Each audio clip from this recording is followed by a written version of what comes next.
effectivement, c'est une valeur un peu moins connue que les deux valeurs technologiques précédentes. Elior est une entreprise de restauration collective. Elle fait partie du CAC 1060 et du SBF 120. Depuis un sommet qui maintenant date, c'était en juin 2017, elle a subi une chute de près de 60%. Et depuis donc une grosse année pratiquement maintenant, en fait depuis le mois de juin 2018, elle forme une zone de contraction, une zone de latéralisation.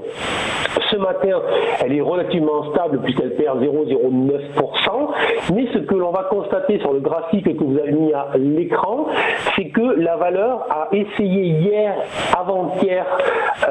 et avant-hier de sortir par le bas de cette zone de latéralisation, ce qui évidemment est un signal plutôt négatif. Donc si vous n'êtes pas sur la valeur ou si vous l'avez, attention, on pourrait redémarrer un cycle baissier sur cette valeur. Mais je dirais, c'est pas vraiment ce qui m'intéresse.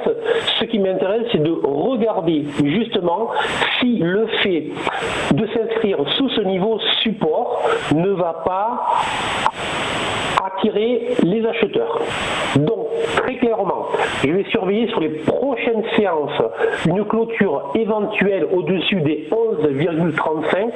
Et s'il y avait une clôture éventuelle au-dessus des 11,35, je considérerais que la sortie par le bas de la zone de congestion entre 11 et 13,3 est une fausse sortie donc baissière, et les fausses sorties à la baisse sont souvent des occasions de rentrer à l'achat très intéressantes. Donc pour le moment, on ne fait rien, on surveille, on attend, on reste calme, mais on est très à l'écoute et très à l'affût de ce qui va se produire sur cette valeur sur les prochaines séances.